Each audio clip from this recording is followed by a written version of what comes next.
Bismillahirrahmanirrahim. Wa min ayatihi an khalaqa lakum min anfusikum azwajan litaskunu ilaiha wa ja'ala bainakum mawaddatan wa rahmah. Inna fi dzalika laayatin liqaumin yatafakkarun. السلام عليكم ورحمة الله وبركاته. تعالوا بقى النهاردة نشوف الأندونيسيين بيتجوزوا ازاي وايه شكل الأفراح في أندونيسيا. تعالوا نبدأ بقى الأول من القاعة. أنا حاولت إن أنا أصور لكم القاعة قبل الفرح عشان تشوفوا الديكور بتاع القاعة والكراسي. دي القاعة بسم الله ما شاء الله، يعني كبيرة نوعا ما، يعني تستوعب عدد كويس.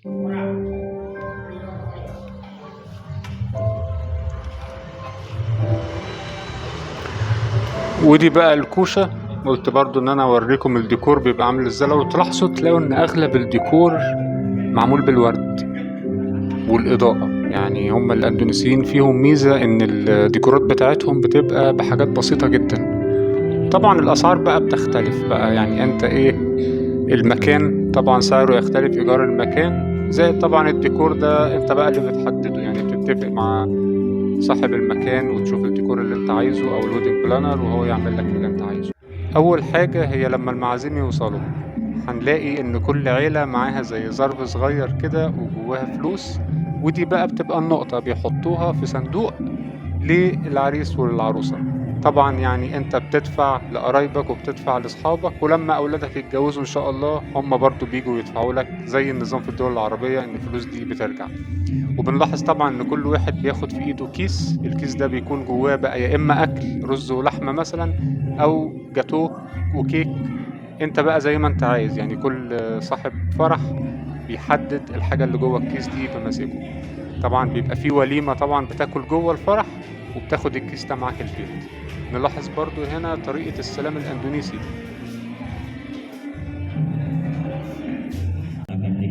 بعد كده العريس بيدخل القاعة زي ما انتوا شايفين، هو لابس اللبس التقليدي بتاع جزيرة جاوا، وبيكون معاه أفراد من عيلته شايلين هدايا للعروس.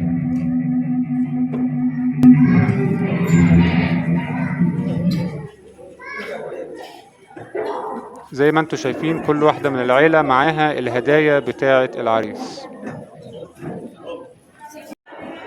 قلت اصور لكم الهدايا من قريب علشان تعرفوا تشوفوها. الهدايا فيه تورتة وفي زي بطانية كده. طبعا هدايا بتبقى مختلفة. موز، الموز ده بيكون ليه رمزية في جزيرة مادورا خاصة بالزواج. في حذاء وشنطة للعروس، في ملابس، إسدال صلاة، وفي سجادة صلاة، ميك اب. طبعا الهدية العروسة هي اللي بتختارها، يعني هي اللي بتقول له أنا عايزة هدية إيه، وبتختلف طبعا الهدية من عروسة للتانية. وبما اني صورت الهدايا فقلت بالمرة احاول ان انا اصور العريس من قريب. ده الخنجر اللي هو معاه عشان برضو تشوفوا اللبس التقليدي بتاع جزيرة جاوا، علشان لو حد جاي يتجوز من جزيرة جاوا وعايز، هي قالت له مثلا ان احنا هنلبس لبس تقليدي، يقدر ان هو يتخيل هو هيلبس ايه. طبعا هو حاطط عقد ياسمين حوالين رقبته، ده برضو ليه رمزية في الزواج.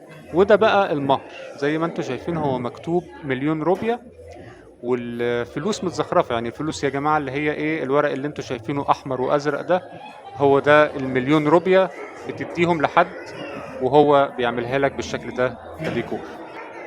زي ما احنا عندنا في افراحنا بنات بيلبسوا فستان فرح وبيشيلوا الشمع ورا العروسة، عندهم برضو في اندونيسيا بيقعد بنتين على اليمين وولدين على الشمال وبيلبسوا اللبس التقليدي. البنتين دول برضو لابسين اللبس التقليدي بتاع جزيرة جاوا.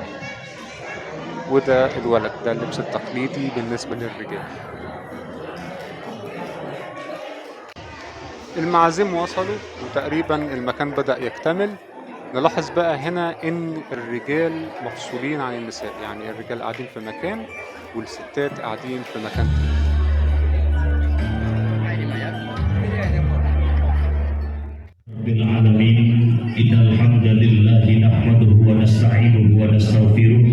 دلوقتي المأذون حضر وهيبدأوا يعملوا كتب الكتاب. أسيبكم بقى تتفرجوا على كتب الكتاب. من يهده الله فلا مضل له ومن يضلله فلا هادي له.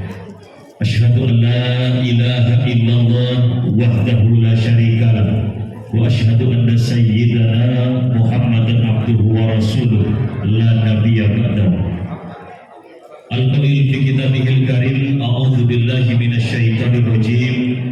Bismillahirrahmanirrahim.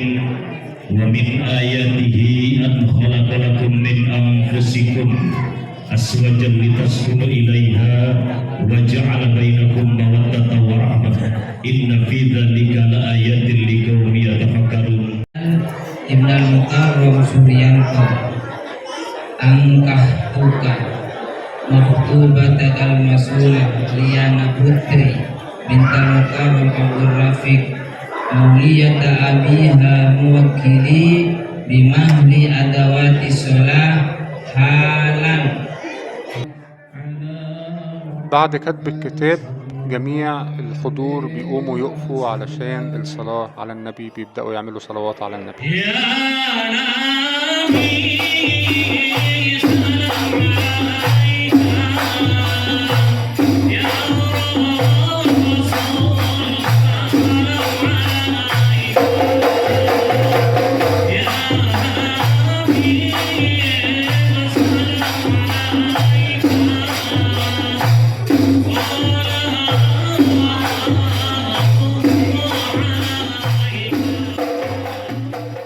والعريس راح يجيب العروسة ودخلوا هما الاتنين مع بعض القاعة.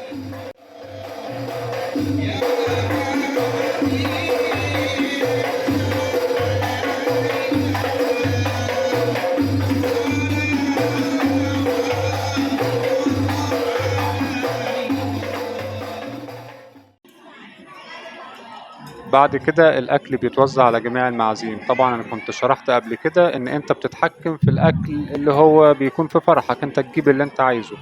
على سبيل المثال اللي أنتوا شايفينه قدامكم ده عبارة عن سوسيس ولحمة وشوربة لحمة وجزر وشطة وبطاطس شيبسي. في خلال ما المعازيم بياكلوا بيروح العريس والعروسة بيغيروا ملابسهم وبيلبسوا الطقم التاني. يعني في الفرح بيكون في طقمين، الطقم الأول اللي انتوا شفتوه اللي هو بيكون لونه أبيض وزي تقليدي، وده بقى الطقم التاني اللي هو العريس والعروسة هيدخلوا بيه دلوقتي.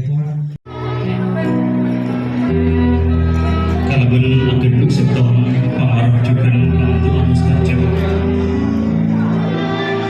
Buku sapasang patra pengantar.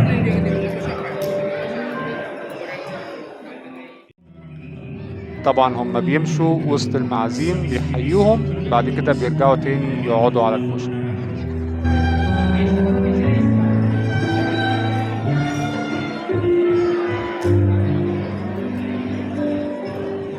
وبكده يبقى الحفل قرب بينتهي، ناقص بس ان المعازيم بيطلعوا يتصوروا صور تذكارية مع العريس والعروسة.